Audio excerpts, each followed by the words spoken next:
L'image est rare pour ne pas dire unique. Rihanna qui descend les marches du Mont des Arts, non sans s'être fait attendre. De nombreux fans sont venus tôt sans savoir quand la star allait arriver. C'est vraiment la surprise. Normalement, je pense que c'était vers maintenant 15h, mais on sait jamais. Hein. Peut-être plus tard ou maintenant. On voulait voir Rihanna, mais elle met du temps à venir. Je ne peux pas lui donner mon numéro. Si avec l'arrivée de Rihanna, quelques heures plus tard, l'agitation est à son comble, la journée a tout de même été bien rythmée. On se trouve au cœur de la zone photo du Blue Carpet. Juste ici, il y a la rangée de Télé Nationale devant laquelle défilent les invités. Puis juste ici, les stars prennent toute la pause.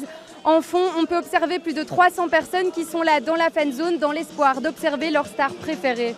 Et il y avait du choix aujourd'hui avec 700 invités triés sur le volet. Parmi eux Rihanna bien sûr, mais aussi le réalisateur Chris Miller, l'acteur anglais James Corden ou encore DJ Snake. Et au milieu de tout ça, la Schtroumpfette un petit peu timide et des petits Belges, voire même des Bruxellois.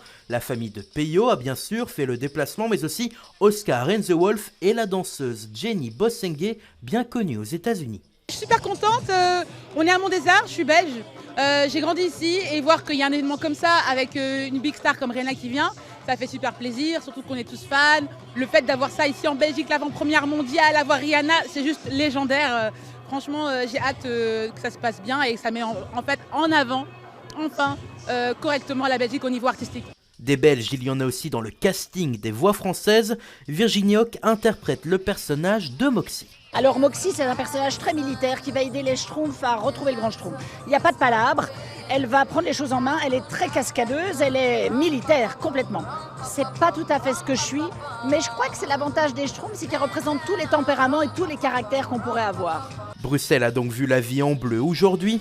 La dernière fois qu'une grande première américaine avait eu lieu dans la capitale, c'était en 2011 avec le Tintin de Steven Spielberg.